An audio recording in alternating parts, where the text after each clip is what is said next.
Хаумахагас Дустар, доброго пятничного вечера, дорогие друзья, дорогие подписчики и зрители канала «Аспекта Башкортостан».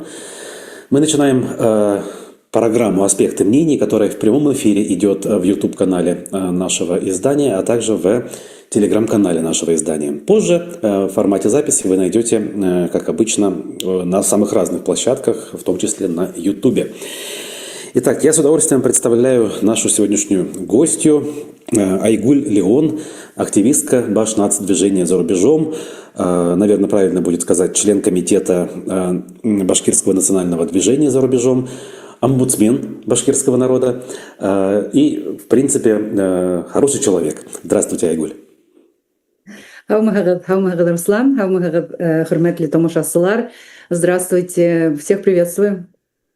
Друзья, поскольку мы общаемся в прямом эфире, вы всегда можете и должны, я бы сказал, помогать нам в этом нелегком деле. Поэтому присылайте свои комментарии, вопросы, реплики с помощью чата нашей YouTube-трансляции. Понятно, что время непривычное для нашего канала, но, глядишь, вдруг зайдет, и мы будем чаще проводить эфиры в формате интервью, а может быть в других форматах, именно в вечернее время.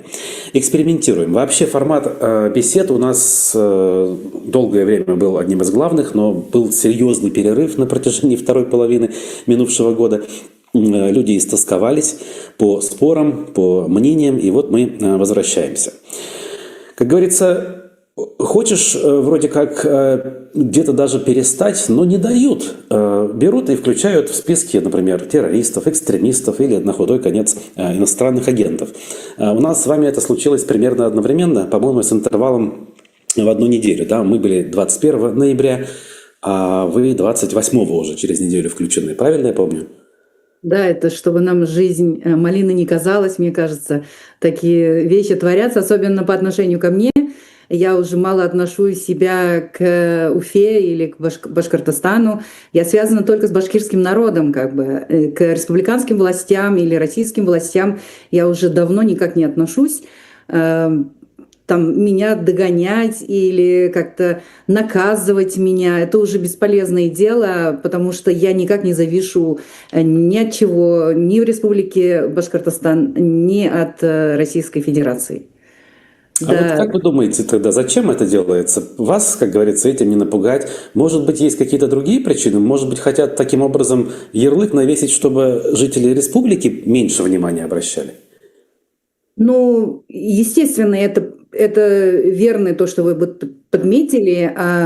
Это, как по моим ощущениям, это чтобы действительно попытаться дискредитировать нас, потому что хорошего человека инагентом не назовут, экстремистом либо террористом тоже не назовут. Хотя, когда был суд, там заочно арестовали меня, я попыталась искать какие-нибудь данные обо мне, что там они делают. Там внесли меня в список террористов или экстремистов, не нашла я данных, но очень много чего обнаружила в этих списках. Там больше 2000 имен и очень большое количество из Башкортостана тоже. Хотя мы, конечно, позади Чечни и Дагестана. Куда прямо целые, там, не знаю, это племена, вот целые родственники, я думаю, это потому что список фамилий из 20, да, фамилий, вот список имен из 20 фамилий одинаковых. Так. Или там из одной деревни по 10 человек сегодня террористов. Из Башкортостана, Учалинский район, там, Баймакский район. Очень много экстремистов-террористов, никому неизвестных, мы не знаем. И очень интересно это, потому что на основании чего они стали террористами, на основании каких там нарушений их назвали и внесли в список террористов. Я так предполагаю, это по религиозным мотивам, но тем не менее мы не одни, хочу сказать. То, что они пытаются нас отметить экстремистам и террористам, это одно, но тем не менее там же в республике очень много таких имен, которых дискредитируют. Я не знаю, я буду честной, не знаю, что они нарушили. Они, не знаю, что натворили, чтобы попасть в этот список. Я, конечно, тоже за всех отвечать не могу, но у меня есть живые примеры, благодаря вот своей деятельности, в том числе приходилось сталкиваться. Несовершеннолетняя девушка, ученица 10 класса, внесена в список, потому что решила ходить на уроки в хиджабе. Учителя написали донос, в результате полиция порылась в ее телефоне и нашла, что та была подписана на какие-то каналы, которые силовикам не понравились. Все. А так девочка совершенно обычная, никаких, не знаю, лозунгов не озвучивала, никаких действий не предпринимала, хорошо училась в школе. Девочка, еще раз, да, несовершеннолетняя в списке террористов и экстремистов, буквально. Поэтому лично у меня абсолютный скепсис, конечно, по этому поводу. Там могут быть люди совершенно случайные. Мне кажется, даже у которых и в телефонах ничего найти невозможно при желании. Так что я не думаю, что мы должны искать реальные, скажем так, подоплеки в историях этих людей. Другое дело, как нам это объяснить широким слоям нашим, да, нашим массам, нашим землякам, чтобы они, глядя на нас, например, хотя у нас даже, вот лично у меня еще этого статуса нет, но все-таки, да, зная, например, что у человека этот статус, не убегали бы от него, закрыв глаза двумя руками. Вот как нам объяснить? Понятно, что кто нас смотрит сегодня, они могут это понять, наверное. Они это и так знают без наших подсказок. А вот остальным, до которых мы хотим достучаться. Я каких-либо там особых путей вот этого не знаю, но я предполагаю, что мы должны об этом говорить. Потому что наше, Руслан, вот если быть честным, наше основное оружие в данное время – это слово. Это телеграм-каналы, это YouTube-каналы. Мы должны нести это, чтобы попытаться донести до наших народов, что то, что мы делаем, это не терроризм, это не экстремизм, это простая попытка сделать нормальной жизнь, где в данное время в России, допустим, это ненормально. Ненормально это то, что действительно нам дают такие прозвища, да, вот пытаются там навязать инагента. Это ненормально. Ненормально это идти на войну за деньги, убивать украинцев или там не только украинцы, там воюет много народу на стороне Украины. Мы должны это говорить. Мы должны говорить, что вот эти попытки сегодня очернить нас, завтра они сначала же начали не с нас, сначала начали с более уязвимых групп людей, тех же ЛГБТ, да, тех же мусульман, которые не так молятся, не тех читают. Какие-то книги возникли, запрещенные книги. Вот как только начинается вот этот запрет на что-то, да, на книги, на группы, на что-либо, это же ненормально, это еще... Хотя уже дошли. Вчера только читала, в Петербурге на женщину настучали соседи, потому что они делили землю. На соседку настучали, ее взяли, посадили на 5,5 лет. Потому что типа она вот дискредитирует российскую армию. Но а дело, когда доходит до судов, мы понимаем, что мы там ничего не сможем доказать. Это нам отлично показал пример вот баймакских дел. Да? На пустом месте все это организовано, все это выдумано. И вот это смогли они доказать, и людей просто посадили на 4, 7, 10 лет. И ожидается сейчас, вот как организаторов, им до 15 лет грозит. Но мы же понимаем, куда катится в данное время вот эта вот страна под названием Российская Федерация. К большому сожалению, Башкортостан вынужден жить и подчиняться вот их вот этим законам. Это вот добром не закончится. Сегодня нас, завтра их, потом дальше, вот как в добром слове во время фашистской Германии, да, там вчера пришли за коммунистами, я не коммунист, пришли за христианами, я не христианин, там пришли за мной, заступиться некому. Вот к этому идет потихоньку в данное время в России. Вот первые доносы пошли, дальше больше будут. Вот это страшно и опасно, кстати. Хотя мы это уже прожили. В начале 20 века, 30-е годы мы это все прошли. Именно так. Да, и мы с вами потомки тех, кто каким-то чудом тогда выжил, на самом деле. А сколько еще людей не выжили? А может быть, конечно, это большая отдельная тема, но все-таки затрону. Ведь на все то, что вы говорите, я здесь полностью согласен, нет никаких сомнений, но найдутся наши соотечественники, они есть, которые скажут, да, все понятно, но если помалкивать, если заниматься своими делами, то никаких проблем не будет. Зато я так хорошо никогда не жил.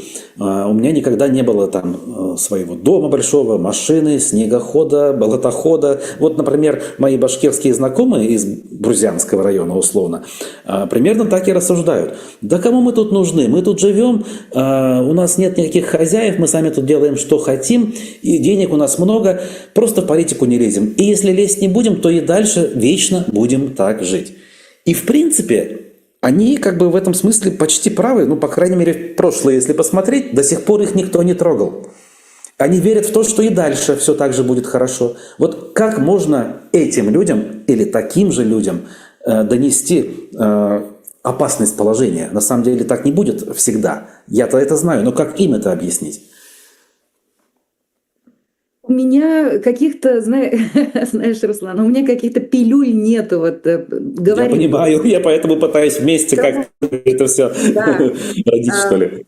Я недавно вспоминала, вот мы помним, да, вы, наверное, тоже читали, человек там 20 или 30 лет жил в Норвегии, то ли в Дании, папа заболел в Петербурге, он на мотоцикле вернулся в Россию, на границе его приняли, на телефоне нашли переводы в Украину своей бывшей жене, которой он помог, да, и человек вот приседает теперь уже на сколько-то лет, как...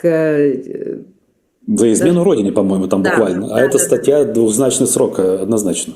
Да, и получается, вот что это показывает? Это показывает, что человек не интересуется политикой.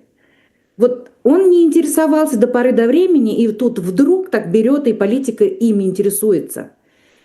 Сегодня вот, не только твои же друзья в Бюрзянском районе, да, там и мои вот одноклассники, одногруппники, там, односельчане, им кажется, что это их не касается. Если даже по словам моей матери, если я буду сидеть смирно, молчать, ничего не будет. Да, возможно так, но я не предлагаю им заниматься, вот, говорить, открывать рот против, против сегодняшней политики России. Нет, это однозначно бесполезное дело, тем более это опасное дело. Их могут посадить. Этим лучше не заниматься, но всегда надо быть готовым к тому, что завтра вами заинтересуется политика. Это в каком плане? Например, объявят мобилизацию, политика тебя не касается, война далеко в Украине, объявят мобилизацию, заберут твоего ребенка, заберут тебя самого, уже никто не будет спрашивать, и никто не будет деньги платить, ты пойдешь просто и сдохнешь. Вот это, вот это называется не интересоваться политикой.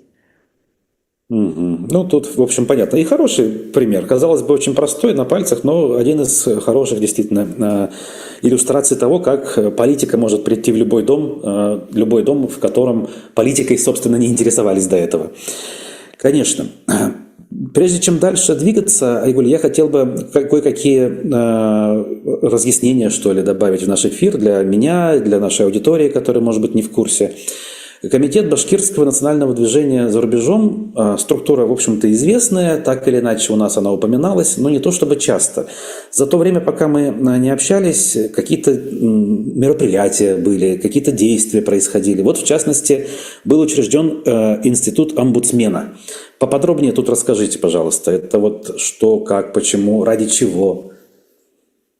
Да, действительно, мы сделали Курултай, и присутствующие онлайн башкиры, башкорты проголосовали за меня. И действительно, я сегодня возглавила институт омбудсменства. Для чего это?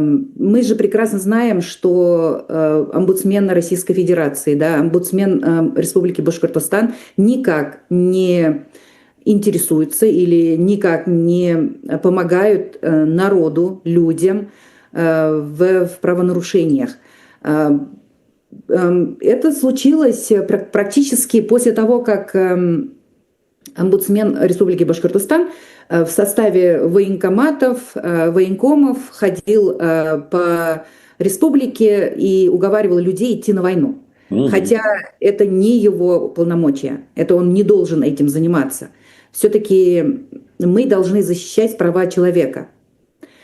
Поэтому, сформулировав институт омбудсменства башкирского народа, мы действительно создали такую структуру. Теперь у нас есть свой сайт, и еженедельно мы объявляем сегодняшних политзаключенных, которые сидят в тюрьмах, ожидают тюремного срока, начиная от Айрата Дильмухаметова. Сегодня вот мы уже группами им даем статусы присваиваете, да? Статус, да, присваивается статус «Сияси Туткон», политический заключенный. Почему мы сами решили этим заниматься? Потому что, допустим, мемориал или другие правоохранительные структуры, они, правозащитные все-таки. Правозащитные, да, правозащитные структуры, они слишком, как это назвать-то? Они слишком углубляются и пытаются там доказать, что, допустим, человек, который ответил во время баймакских дел, ответил снежным вот этим вот бросил, да, в сторону полиции, там, это уже считается как насилие. И он уже не имеет права получать сияси туткон. Подождите, я тут уточню. Но там же они 60 человек уже включили, они же все заслуживают. Да, они изучают их дела, и те башкорты, у которых в уголовных делах присутствует, что он со своей стороны допустил какое-то насилие, их не включают. Разве? Так они же там все допустили насилие. По крайней мере, все, кого я читал, у всех есть пункт, что он брал что-то похожее на снег и бросал. Просто там у кого-то больше эпизодов, у кого-то меньше. Или мы о разном говорим. Просто мне казалось, что... Я понимаю, о чем речь. Может быть, они считают, что только этого факта недостаточно? Типа, если человек бросил снег и больше ничего, то он только уголовник. А если все-таки человек имеет какую-то политическую подоплеку, то снежок можно простить. Как вариант, это я просто предполагаю. Нет, это обычное дело, когда чтобы дать статус политического узника, человек не должен делать какое-то насилие, вот любое. Ну, это по их методике. Сам себя защищал, да, там, ударил кого-то, это уже не политический узник. Человек должен просто лапки так поднять и дать себя избить, убить. Вот тогда только, получается, он достоин вот этого статуса. Ну, там много вопросов возникает. А для меня для нас, для института нашего, это все эти люди, которые оказались в Баймаке и впоследствии оказались в застенках, они политические узники. Конечно, тут у меня точно никаких сомнений нет на этот счет. Да, единственное, надо будет все-таки тогда мне тоже уточнить, у кого конкретно у баймакцев были проблемы с включением в список мемориала, например. Потому что этот список пополнялся. Мы тут новости озвучивали на эту тему. Я с удовлетворением радовался тому, что, смотрите-ка, включают всех подряд. Сказал я сам себе. Может быть, я невнимательно изучил, опять же. Так, одну из проблем мы уже сейчас нащупали, да, говоря про институт омбудсмена. Вообще проблем, конечно же, намного больше у национальных движений в целом и у башкирского национального в частности. На фоне того, что российская иммиграция – это очень широкий круг людей с разными противоречивыми интересами, хотя, казалось бы, главный интерес у всех один. Да? Это борьба с диктаторским авторитарным режимом Путина и вообще путинизмом как таковым. Наверное, даже шире надо говорить. Сам Путин – это всего лишь физическое лицо. А есть понятие путинизм, который захватил буквально все до мозга костей в стране, проник в сознание людей и даже глубже порой кажется. Так вот, на этот счет, сами знаете, как все происходит. Даже среди условно одного лагеря московской либеральной оппозиции не все, слава богу, между собой, да ведь? То есть это люди, которые в целом на национальные движения регионов внимания не обращали и не обращают, но даже между собой у них проблем достаточно. Вот в последние полгода мы много наблюдали процесс формирования некой платформы представительства российской оппозиции при Парламентской ассамблее Совета Европы, при ПАСЕ. И в какой-то момент стало ясно, что вроде есть шанс среди представителей оказаться представителем коренных народов. Вот здесь, если вам что сказать, когда участие, может быть, какое-то было в этом процессе, может быть, кто-то заявлялся, вы лично или кто-то из соратников. Вот какие вообще мысли на этот счет, какие вообще сведения на этот счет есть к данному часу? По-моему, кроме Мурзагулова, из Башкир никто не выдвигался. Вот, это я как бы отдельно хотел задать вопрос, позже, наверное, все-таки подойдем. Получается, мы увидели в списке Мурзагулова, который там заявился, опять же, не как представитель башкирского народа все-таки, а как российский оппозиционер, равно друг Украины, или через запятую друг Украины. Просто он, как бы, понятно, для нас-то с вами ясно, что он выходит из Башкортостана, башкир по национальности, но он не заявлялся туда как, собственно, представитель нас с вами. Правильно ведь? Правильно, это было бы уят, Руслан, уят. Он и сам, наверное, это понимает, в общем-то. Да. А почему, до него сейчас дойдем все-таки, а почему, если сейчас за скобки Мурзагулова Ростислава вынести, а почему не было попыток, или были они, но они неудачные и на нас не обращают внимания, как там дела обстоят? Я просто тоже довольно далеко от этой истории, я просто все, что читал, это вот в соцсетях, в СМИ, сам никак в этом не участвовал, не знаю, мягко говоря. Александру Гармажапову на эту тему в Фейсбуке читаю, но вижу, она пишет, и я понимаю, что вроде да, вроде и нет, и непонятно на самом деле, что происходит. Дело в том, что мы, наш комитет в составе Лиги, вы об этом знаете, наверное, Лиги свободных наций, Да. И было решение такое, что мы не будем играть в игры хороших русских. Вот это 12 мест, из которых 3 будет выделяться для коренных народов, это какое-то издевательство. Потому что там даже как русский народ не представляется как коренной народ. Там только москвичи. Только кто? Прошу прощения, не расслышал.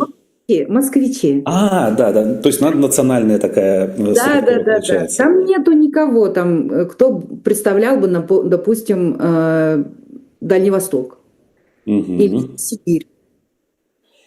Или там, не знаю, пусть русскими именами, да? Нет, там список из скольких имен было? 100 с лишним имен, по-моему, да, изначально было. Все они москвичи, они настроены москвоцентрично, они защищают только права москвичей, они не думают совершенно про нас. Вот ни один из них, из этих хороших русских, у них нету ни программы, ни что-либо там, как работать будут с нами. Нет уже ничего. Я бы, конечно, не согласился с тем, что все абсолютно одинаковые. Там есть более москвоцентричные и менее москвоцентричные люди. Есть некоторые даже, которые умудряются сказать, что да, вы правы, много проблем у регионов, надо с этими проблемами работать. А дальше все, конечно, уже никаких более-менее конкретных слов нет. И программы тоже, я согласен. Кого вы имеете в виду, что менее они москвоцентричны? Кого вы имеете в виду? Условно, да, есть ФБК, бывшие соратники Навального, они прям такие, значит, москвоцентричные, они не обращают внимания ни на что, для них не имеет значения коренные народы. А есть условно, опять же, остальные, какие-нибудь ближе к Михаилу Ходорковскому люди отдельно взятые, которые хотя бы риторически где-то соглашаются, что да, надо бы поговорить, да, можно обсудить. Вот как бы я об этом. Есть все-таки разница. Я у Ходорковского услышала единственное, что если Чечня захочет выйти из состава России, значит, будем воевать в Чечне. Это что говорит? Это, по-моему, устаревшие данные. Но раньше-то многие рассуждали по-другому. В те времена я, наверное, даже так рассуждал. Это недавнее его рассуждение, поэтому я не думаю, что что-то изменилось. Да, ну вот видите, сейчас, конечно, я спорить не могу, потому что, опять же, нет данных под рукой. Но в последние месяцы, два, наверное, у меня сложилось все-таки впечатление. Я сейчас говорю о впечатлениях своих. Опять же, впечатления и факты – это бывают разные вещи. Тут не поспоришь, действительно. Но есть люди, которые не относятся ни к этому, ни к другому лагерю, а люди, скажем, отдельные, независимые, относящиеся к категории там, политологов, экспертов, каких-то просто отдельных активистов. Ну, среди них я, надо сказать, все чаще и чаще вижу людей, ну, скажем так, интересующихся нашей повесткой. Я не знаю, журналист Максим Курников хотя бы, да, известная личность в своих кругах, человек, который говорит об этой проблеме, пожалуй, больше всех. И он не один такой все-таки, надо же отдать должное. Хотя, конечно же, он не относит себя к политическим деятелям и не претендует на представительство в ПАСЕ, но так или иначе является одним из лидеров мнений. Я это вообще все к чему? Я хочу сказать, что, наверное, неправильно сказать, что есть мы, коренные народы, и есть все остальные, которые исключительно, значит, если коротко выражаться, имперцы. Я вот к этому хочу как бы призвать, что где-то местами проскальзывают возможности диалога. И если они проскальзывают, наверное, был бы смысл этим пользоваться. А может нет, может у вас другое мнение. Вот поэтому я и эту дискуссию развиваю. А что не так в этом понимании, вот то, что вы сейчас сказали? Я просто вначале услышал сразу такой заход. Есть, значит, вот эта вся российская оппозиция, они все имперцы, они нас не слышат, и поэтому мы не пошли, значит, в ПАСЕ, и это все пустое. Я начал спорить, пытаться, что, смотрите, а может не совсем все-таки пустое? Ладно, черт с ним с ПАСЕ, там 12 мест, нам не хватит, как говорится, да? Но в целом диалог каким-то образом, может быть, можно продолжать, имея в виду, или даже не продолжать, его и не было. Начинать, может быть, стоит с какими-то отдельными представителями. Вот я к чему клоню. Просто я бывал на некоторых мероприятиях, опять же, я встречал понимание очень часто. На журналистских форумах уж точно приходилось мне выступить на тему там, Баймака. Ну, никто не говорил ни слова против, когда мы, значит, озвучивали, что это все проблема вертикали власти, отсутствия федерализма, бесправия. Все были согласны. Да, и я говорил, и другие говорили, что в связи с этим есть силы и люди, которые считают, что кроме как топором эту проблему не разрубить. И присутствующие, опять же, с пониманием к этому относились. И я из этого сделал вывод, есть с кем разговаривать, значит. То есть можно все-таки пытаться находить общий знаменатель. Вот. Получилось в итоге, что здесь я выступил на эту тему. Но опять же, можно оспорить или согласиться, или добавить какие-то свои наблюдения по поводу услышанного. Ну, здесь я не хочу сказать, что это ваша ошибка, да? Я то на «ты», то на «вы», извини. Неважно. Дело в том, что да, это верно, верные, кстати, умозаключения, потому что когда ты идешь на такие мероприятия и рассказываешь, что надо лечить Россию и исправлять все это, и искать какие-то ходы-выходы, да, это одно. Но дело в том, что, например, мы с комитетом выступаем за отделение от России. Угу. Ты думаешь, кто-то из хороших русских с нами разговаривает? Они нас считают изначально маргиналами, понимаешь? Угу. Ну, я понимаю, года два назад как-то это было так. Ну, опять же, я это видел так. Так относились. Но вроде бы вот в последние несколько месяцев изменилось. Это, опять же, субъективное ощущение. Возможно, это ощущение до меня дошло, а до вас еще нет. Мало ли. Да, я дальше, поэтому я дальше. Нет, это верно, верно. Сейчас многие заговорили про распад России. Даже из уст Путина это есть уже, да? Я считаю, что это очень полезно, что все должны думать, обдумывать об этом, вот всегда должны иметь в голове эту мысль, чтобы говорили об этом, думали об этом, что возможно это. Потому что когда нас считают за маргиналов, и никто с нами не разговаривает, никто с нами не советуется, и никто нас не видит, это хуже. Лучше пусть об этом говорят, даже пусть Путин даже говорит. Хотя многие хорошие русские пытаются показать, типа, развал России – это льет воду в мельницу Путина, типа. Но есть такая точка зрения, что якобы консолидируется ядерный электорат, вот эти вот ультрапатриоты, и якобы всем наваляют, и мало никому не покажется. Но эта точка зрения же, как бы, наверное, имеет право на жизнь. Не то, чтобы это обязательно так и будет, но найдутся же люди, которые пойдут на все, лишь бы этого не случилось. Действительно, это же риск, который надо обсуждать. Нельзя же говорить, нет, это невозможно. Я тоже как бы не хочу, чтобы так было, но я же допускаю, что так может быть. Разве нельзя исключать? Допускать, что может быть это хорошо. Вот я имею в виду, что вот среди вот этой сегодняшней российской оппозиции, так называемой, да, они же не допускают. Они просто даже не допускают, вот это их ошибка. Да, и таких много, я согласен. Причем среди представителей, опять же, ФБК, это одна из ключевых сил, по крайней мере, была раньше. Действительно, эта позиция очень популярна. Мы даже говорить об этом не будем, потому что это невозможно, это только вред. Ну, это, конечно же, неправильная позиция, и тут вообще не о чем говорить. Но есть более осторожные оценки. Вот, например, наш соотечественник-земляк, политолог Аббас Галямов. В одном из своих выступлений у нас на канале еще год назад он как раз-таки четко проговорил о том, что он, в принципе-то, не против. Он так и сказал, я не против того, чтобы случился процесс деколонизации. Это, наверное, справедливо, исторически осмысленно и так далее. Но он как раз был одним из тех, кто предупредил. Есть риск того, что консолидируется вот эта вот Z-публика условная, да, и, как говорится, тогда будет поздно. Потому что широкие массы людей, которые потенциально могли бы поддержать идею деколонизации, пока к этому вообще не готовы морально, потому что они не понимают, что это в принципе возможно, они не понимают, что это может принести благо, для них это страх. То есть они могут быть даже сегодня быть противниками Путина и войны, но для них угроза развала является более страшным моментом, чем лично кремлевский режим. И эти люди могут встать поперек. Наши башкиры, татары, кто угодно, неважно даже какой национальности эти люди, они встанут на защиту своей исторической родины, в которой они выросли их предки во многих поколениях. А мы им говорим, вы все имперцы, мы с вами разговаривать не будем. Разве это правильно? Это не совсем правильно, но я хотела бы вот на чем остановиться. На днях случился 30 лет или 35 лет столкновения бакинские, да, вот в Баку началась война. Да, еще при Советском Союзе, да. Да, 89-й год, что ли, это был. Угу. Так, это уже даже...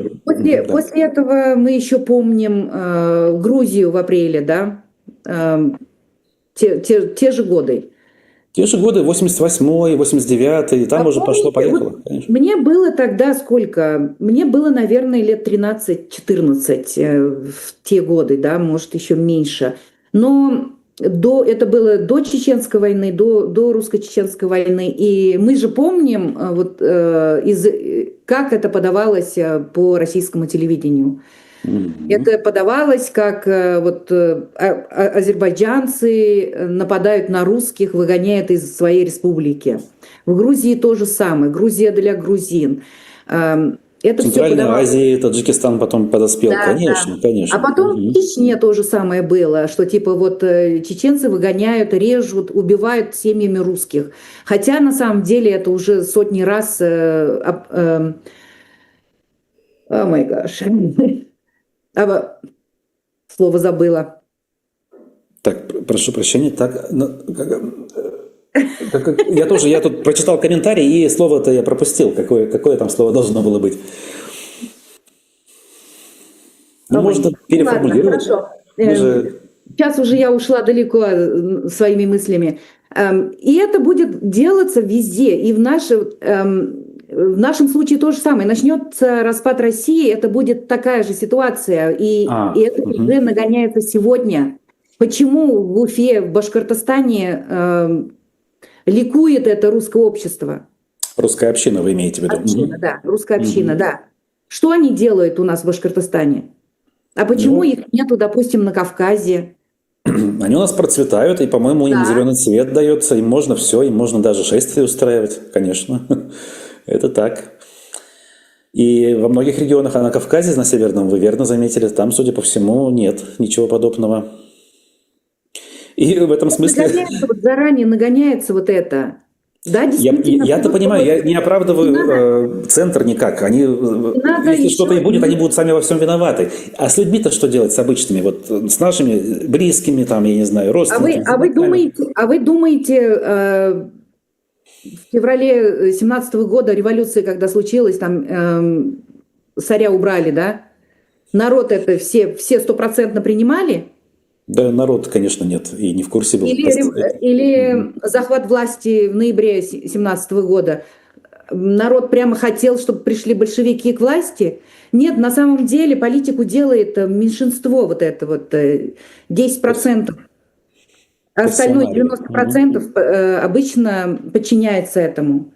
Поэтому не надо надеяться, что нас 100% будут принимать, 100% нас будут там встречать цветами с хлебом, солью, да, нет. Мгм. Мы начали процесс, работу вот, донести до народа, что независимость необходима. Мы должны отделиться от Российской Федерации, потому что это враждебная страна, это фашистская страна. Она должна быть расчленена и вылечена, как Германия после 1945 года. Да, безусловно. Я могу тоже это много раз свидетельствовать по поводу той же самой Германии. Но складывается общее ощущение, прошу прощения в это время, кто может мешать, и почему звук есть? Это Facebook, видимо. Складывается ощущение, что Россия это посложнее все-таки. Тут, во-первых, территория больше, национальный состав более пестрый. В конце концов, режим вот этот вот античеловечный, он гораздо дольше на мозги капает, чем в той же Германии успели всего 12 лет людей пообрабатывать. И в связи с этим кажется, что это может быть очень сложный и болезненный процесс. Условно, если с Башкортостаном, Татарстаном как-то более-менее понятно, более или менее, хотя там есть проблемы с границами еще, но ведь есть огромное количество мест, которые вообще я не представляю, например, да, как они там будут, куда они будут отделяться, к кому присоединяться. То есть это каша может быть абсолютная. Кого вы имеете в виду? Я не знаю, территории малочисленных народов Севера, там и так людей нет никаких, да, условно, куда это все пойдет. Хотя, наверное, это меньше из проблем. То есть у нас Поволжье обширное, да, с нашими соседними республиками. Все это перемешано какими-то областями русскоязычными. В общем, кажется, что это такой неразрешимый котел противоречий, что не хватит нескольких поколений, чтобы это разгрести. И опять же, сейчас передаю опасения, которые озвучивают мне люди, которые в принципе согласны со всеми тезисами. Они говорят: ужас, там, Кремль, империя, все это ненавидим, хотим уйти. Но задают вопросы: а вот это все как? Как с этим быть? Мы же точно не увидим просвета в конце этого ужасного тоннеля, пока это все будет происходить. Иначе никак. Часто говорят, нарратив такой, да, путинская война, война Путина. Это не война Путина, это российская война. И часто можно слышать, что если Путин уйдет, придет там условный Ходорковский, Каспаров, либо Навальная, типа все изменится, у нас все будет прекрасно, прекрасная Россия будущего, все будет цвести и пахнуть, и не будет никаких проблем. Ничего не изменится. Во-первых, это система. И в 1991 году, после распада СССР, должны были сделать иллюстрацию. Да что ж такое? Я дико извиняюсь, во всех мессенджерах смотрят наш эфир и очень недовольны, мне кажется, кто может позвонить тебе. Да, наверное. Я, кстати, эту мысль услышал. Я, кстати, может быть, заметно со стороны зрителя, хотя это очень непрофессионально с моей стороны, я пытаюсь спорить, при том, что я я понимаю и ответы на эти вопросы, и я сам эти ответы порой озвучиваю, но мне нужно пытаться контраргументы озвучивать для того, чтобы как раз-таки, может быть, вместе, совместными усилиями выходить на какие-то, не решения, конечно, но какие-то варианты, которые можно предложить. Я понимаю, что тяжело, но понимаю, что, опять же, надо что-то менять. И система власти, выстроенная в империи еще там, 300-400 лет назад, она действительно, к сожалению, никуда не уходит. Она возвращается, она вырастает заново, как голова гидры, да, там, в древнегреческой мифологии. Тут уж, да. Руслан, особенно вот сейчас, когда Россия больна нацизмом. Это не только фашизм, это именно нацизм. Они считают, что русские – это супернарод, остальные все эти, не знаю, второй, третий сорт. Да? Это же ненормально. Вот от этого надо же вылечить изначально. Угу. Да. Прежде чем строить условную прекрасную Россию будущего этим людям, им нужно понять, что кто будет строить? Вот эти люди, которые пропитаны ненавистью к своим соседям, как бы вопрос, да? Согласен. Но задаю вопросы, опять же, с точки зрения тех, кто сомневается, потому что их сомнения нужно развеивать. Тем, кто уже все понял, как говорится, это все не нужно, они сами все прекрасно понимают. Вот, дальше. Немножко отмотав назад и вернувшись к теме ПАСЕ, мы упомянули Ростислава, нашего Мурзагулова. Он действительно заявился не от Башнацдвижения, я напоминаю, а от лица так называемых россиян, друзей Украины. И в этом он, в общем-то, не лукавит. Он один из немногих публичных представителей России, более того, представителей власти, которые не просто отреклись от режима, а сейчас находятся в Украине и занимаются работой, рискуя жизнью в поддержку Украины. Тут надо это подчеркнуть и, как говорится, признать. Но вы, в частности, да, и в целом комитет Башнацдвижения за рубежом выступили с критикой его просьбы, заявки и категорически против высказались его кандидатуры, призвав ПАСЕ не рассматривать его кандидатуру, потому что у него там в прошлом первое, второе, третье, четвертое, косяки, назовем коротко. Я к чему? А зачем? То есть пошел бы он туда, и, может быть, хоть кто-то, хоть относительно представил бы нас. Поди, помнит он всегда гордится, что он башкир, подчеркивает это. Глядишь, может быть, где-то как-то что-то, словечко бы замолвил, условно говоря. Зачем нужно было бы... Я и так, в принципе-то, нет у меня уверенности, что его взяли бы. Да? Там достаточно и других, кто его кандидатуру вычеркнут. Это вся та самая русская либеральная оппозиция, которая его тоже ненавидит. Но если предположить на секунду, что все-таки его взяли бы, разве он бы там навредил как-то, учитывая, что других никого нет? Я не знаю, Руслан, чем ниндейдер башкорт аламахы Европала бізді көрсеткенсі, пусть уж никого там не будет. Еще народ, да, Башкортостана не забыл, кто такой Мурзагулов. И, например, мне очень обидно, почему он, когда... он какой башкорт? Он же не башкорт. Как кто-то мне сказал... По крови он, я так понимаю, как и многие, не имеет там чистое, соотношение, да, какие-то... это нормально. Главное же, как народ, как человек себя осознает, он всегда подчеркивает, что он башкорт. Потому что это выгодно ему. Потому что это ему выгодно. Только из-за этого я не вижу... Но мне кажется, мы не в том положении и совсем не те идеалы сейчас отстаиваем, чтобы разбираться в генетических каких-то хромосомах. Нет, важно я не имела в виду. Я имею в виду вышеупомянутый Мурзагулов или тот же Аббас Галямов, да, они же люди системы. Да, так они же от системы отреклись, а это же круто, понимаете? Понимаете, они, получается, когда их отодвинули от корыта, да, откуда они харчевались, они стали сразу врагами этой системы. Подождите, отодвинули многих, но далеко не все рискнули. Таких отодвинутых, посаженных вот так вот. А те, кто потом рискнули, всем и все бросили на кон, таких на самом деле единицы. И вот эти люди являются этими единицами. Они показали пример другим, что смотрите, можно, оказывается, отречься и публично бороться с бывшим начальником. К сожалению, их заклевали, того же Мурзагулова, и другие его соратники, посмотрев на это, подумали, да ну нафиг, пойду-ка я лучше дальше в свой Белый дом, тихонечко буду там на Ради Фаритовича работать, глядишь, пронесет. И пронесет. Многие из них останутся еще после того, как все изменится. А Мурзагулов уже, как говорится, репутацию растерял везде. Я опять же пытаюсь, к чему это все. Может быть, надо помягче, особенно когда люди на сегодня находятся на светлой стороне. Я понимаю в прошлые его грехи, ужасные поступки. Я сам брал у него интервью, когда он у меня сидел и ребят называл ваххабитами и кем только не обзывал, вот рядом сидя, да. Там и навальнистов, и башкор движение, всех он, значит, террористами буквально именовал. Его СМИ там грязью всех поливали, все понятно. Он это, во-первых, признает, он говорит, я был неправ. Во-вторых, сейчас ведет правильную работу, как минимум. И мне кажется, это мое личное мнение, как бы, да, тут как человека даже, а не как журналиста.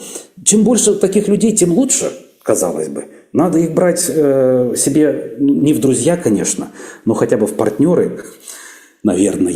А вот самый главный вопрос. Если он такой вот правильный человек, правильный башкор, да, на правильной стороне света, да, почему он тогда не работает с нами, например?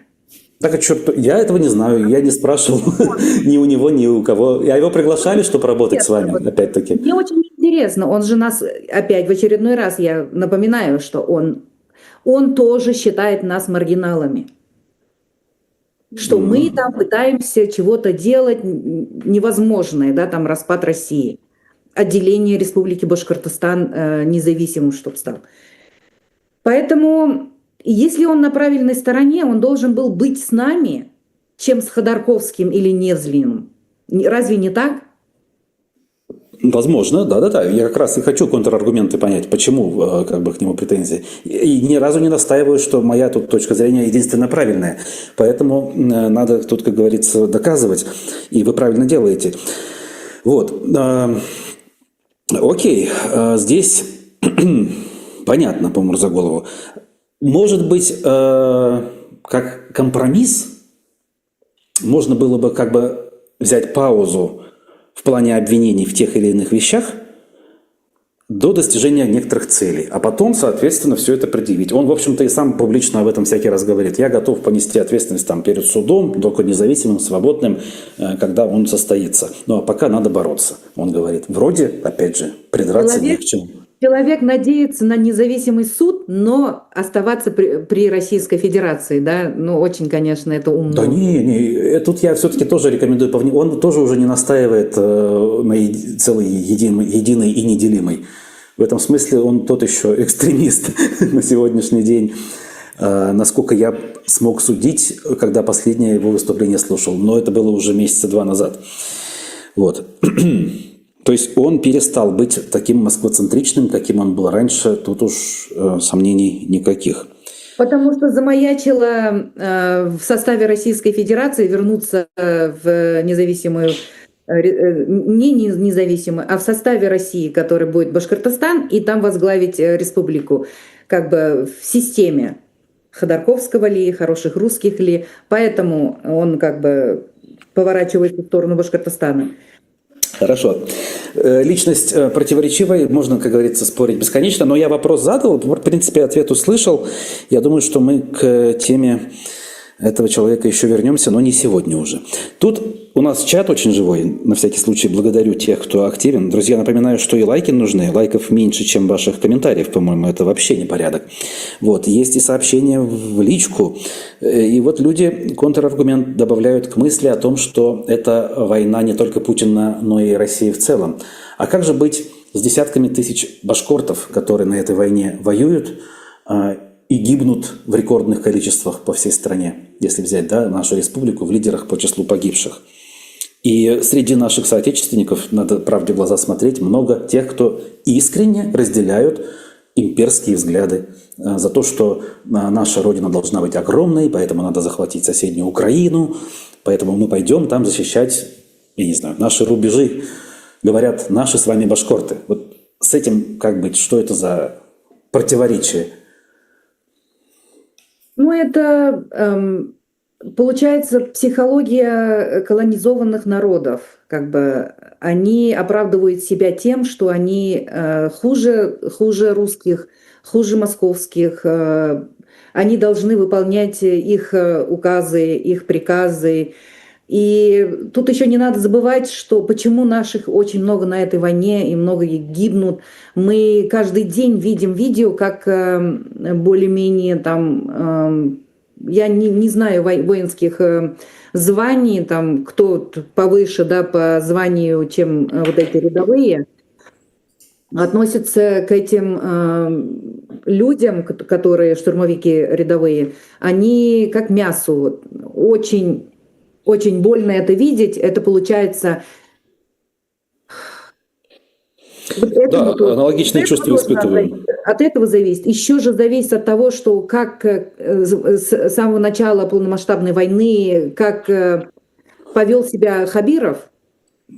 Не все республики отправляли там роты, не знаю, как их там называли, все эти по именам, там Салавата Юлаева, кого-то еще, кого-то еще. Это же надо было из республики набрать этот народ. Они же не как Москва не набирали за пределами своих регионов. Именно с деревень собирали башкир, татар, там, чуваши. У нас же много нацменов, которые проживают-то. Поэтому тут нельзя говорить, что народ прямо поддерживает войну. Может, они и не поддерживают войну, но они видят себя вот такими, что мы ничего не можем делать, мы люди маленькие. Что будет, если мы откажемся? Значит, вас посадят. Вот. Когда... основные массы ведь такие везде, не только в нашей республике. Примерно так же живет вся Россия. Потом ты мне говоришь, как эти люди будут принимать независимость Башкортостана? Вот так и примут, как идут на войну, если на то пойдет. Если они не понимают сами, значит, вот таким образом надо будет объяснять. Как бы мы круг сделали и вернулись к вопросу. Да, эта мысль понятна. И, к сожалению, надо смотреть правде в глаза. Действительно, основные массы зачастую ведомы, и действительно историю творят меньшинства, даже не 10%, а порой кучка, знаете ли, бандитов, как это было в 1917 году в Петербурге во главе с Лениным. Всякое бывает. Вот. Но я должен опять же задавать вопросы для того, чтобы докопаться до истины. Истина, я надеюсь, где-то рядом. Сейчас я найду кое-что, значит, из комментариев. Вот тут выделяли, кстати говоря, людей, которых можно назвать правильными, скажем так, из либеральной российской оппозиции. Екатерина Шульман, Максим Кац, Максим Курников, названный мной тут перечисляется. И, кстати, да, это люди, которые признают, значит, все вот эти вот притязания, так назовем это так. Я сам у Шульман брал интервью ровно год назад, после того, как в годовщину баймакских событий, и прямо задавал эти вопросы. И, в общем-то, она признала, кстати говоря, что действительно как бы этот процесс имеет место быть, и нельзя на него закрывать глаза, и с этим надо иметь дело, как минимум, да, а не то, что твердят Юлия Навальная и ее сторонники. Вот. Поэтому в этой части я продолжаю настаивать на том, что, наверное, стоит присмотреться, быть погибче. Потому что вместе, мне кажется, проще, эффективнее, быстрее, опять же таки. Даже условно при формировании делегации вот этой вот в ПАСЕ. Я не говорю, что эта делегация будет чудом, волшебной палочкой, которая решит все проблемы. Скорее всего, это будет очередным пшиком вообще. Но не это так, следующая какая-нибудь делегация, следующее что-нибудь в моменте пригодится, мне кажется. Вот. Я не хочу говорить, что что-то там типа секрет. Нет. Будет еще другое, случится что-то другое. Кроме этого ПАСЕ, мы, кстати, имен узнаем скоро, уже на следующей неделе, по-моему. Но с коренными народами тоже должно случиться одно дело. Если выгорит, вы об этом узнаете. Либо я вам сама расскажу. Пока не хочу об этом распространяться. Ну хорошо, да, договорились, как бы нет проблем. Да. Мы тоже двигаемся. Вот, это очень важно. Видите, мы тут... Кстати, вы, наверное, видели, да, литовский Сейм решила, что будут они заниматься коренными народами России. Это очень положительный шаг, я думаю. Так да, да. Вот видите, вот это вот сейчас мы примерно об одном и том же говорим. Я выше говорил, что у меня в последние месяцы есть ощущение, что все больше и больше внимания обращают. За счет вот этих вот европейских политиков, в том числе и российские оппозиционеры, которые еще вчера не имели представления о том, что мы там существуем даже, теперь уже говорят о том, что мы не просто существуем, но и какие-то права имеем, и имеем право высказать свои претензии.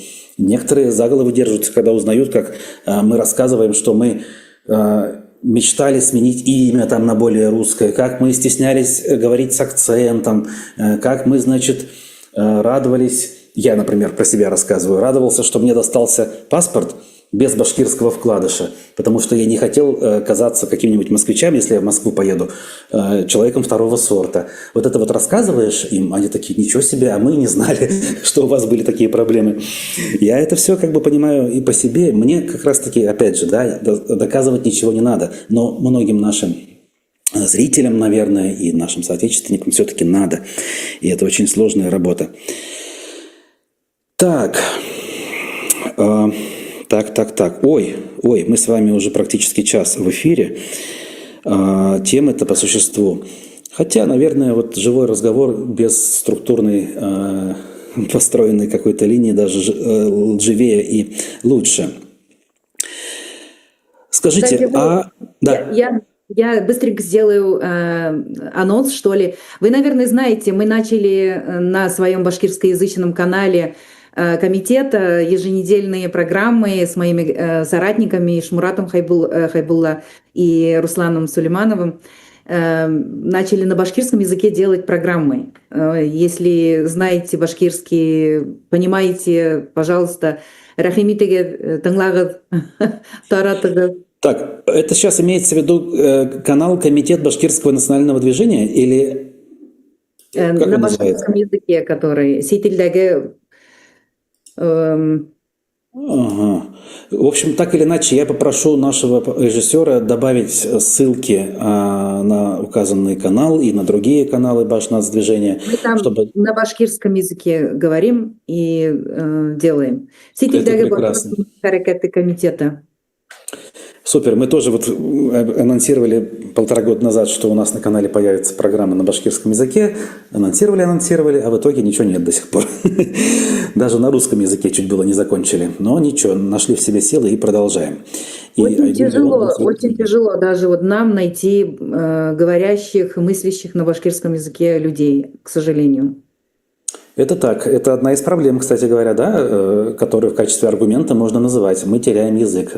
То, что, вот, например, я владею на бытовом уровне, мне не позволяет изъясняться более или менее сносно на сложные темы, какие бы то ни было, кроме бытовых, о чем мы разговаривали с бабушкой в деревне в детстве. Это кухонный язык, да. На кухонном языке не сохранишь язык. Для этого надо учиться на этом языке. Абсолютно согласен, да. Или хотя бы читать побольше литературы, чего тоже, к сожалению, не случилось. Без школы литературу не возьмешь, не осилишь. Вот у меня дети разговаривают оба на башкирском языке, но они не могут читать. То есть, опять же, у них тоже есть бытовой уровень, они как бы типа владеют. Понятно. Да, иногда мы переписываемся там смс-ками, да, на башкирском языке, но на этом же ты не построишь нормальный литературный язык. Согласен. Это большая проблема. Вот один из наших активных зрителей много чего интересного писал, но я сейчас, наверное, все прочитать не смогу, но это сообщение прочту. Я бы хотел, чтобы Лилия Чанышева с нами начала диалог. Она хоть пока в стане ФБК, но она искренняя в своих убеждениях и не была в системе, в отличие от Мурзагулова, Галямова. Вот что вы на эту тему скажете? Я скажу, что да, она не в системе Мурзагулова, Галямова, да, она просто в системе ФБК, а ФБК нам не по пути с ФБК. Да, ну сейчас она, насколько я понимаю, формально не в системе. Да, она разделяет вроде как позиции, там защищает соратников, но не работает же, насколько я могу себе представить. Человек же может, опять же, отойти, сказать, нет, я больше там татарка, чем сторонница вашего движения, поэтому я ухожу там в Башнацдвижение, например. Это я опять же фантазирую просто. Ну, не надо фантазировать, у нас в комитете есть и татары. Вот. Ну, то есть, если это случится, то это нормально, и это будет приветствоваться. Я к чему? Просто в силу определенных там проблем они не могут лицо открывать, там, показать себя. Но работаем-то вместе. Да-да. Публичных людей у нас несколько, а непубличных больше. Угу. Так, тут вот и другие мнения пошли, и критика в адрес тоже Лилии Чанышевой. Ну, ладно, в общем-то, она имеет возможность сейчас высказываться, и, в общем-то, и мы всегда будем рады принять, поэтому, наверное, лучше спросить, как говорится, у нее. При желании, пожалуйста, всегда добро пожаловать. В общем, Айгуль, будем заканчивать. Мы уже час проговорили. В общем-то, основные проблемы заострили, я бы сказал. Не то чтобы нашли решение, но вновь освежили в памяти, скажем так, важные тезисы. Мне кажется, для нашей аудитории это дополнительная важная пища для размышления. Вот.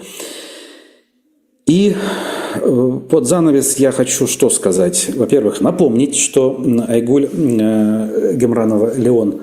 Кстати, уместно говорить Гемранова, или это только пропаганда так говорит наша? Вашу Ну, фамилию? на самом деле, в российских документах у меня двойная фамилия Гемранова Леон, поэтому они как бы по документам используют. Ага. А здесь у меня уже только Леон, поэтому... Понял. Ну, есть люди, Можно даже которые принципиально там говорить. можно. Так? Тамьян говорить, потому что у меня долгие годы в Казани, когда я работала там на Радио Свобода, например, у меня псевдоним был Айгуль Тамьян. Поэтому можно и так даже, если что. Прекрасно, прекрасно. Член комитета Башкирского национального движения за рубежом, омбудсмен башкирского народа Айгуль Леон была гостем программы «Аспекты мнений» сегодня, 23 января в пятницу. Дорогие друзья, оцените, пожалуйста, наш разговор лайком, напишите комментарий. Вот, ждем реакции от тех, от кого она всегда поступает, нарезок каких-нибудь провокационных, сами знаете, да, о ком я говорю. В общем, всего этого ждем, конечно же. Вот. Напоминаю, что наше издание в реестре иностранных агентов, Айгуль Леон в этом реестре в личном качестве. В общем, все в порядке в этом смысле. Зор Ахмед, Айгуль, и до новых встреч. Рахмет, до новых встреч. Спасибо большое. До свидания. Спокойной ночи, дорогие друзья.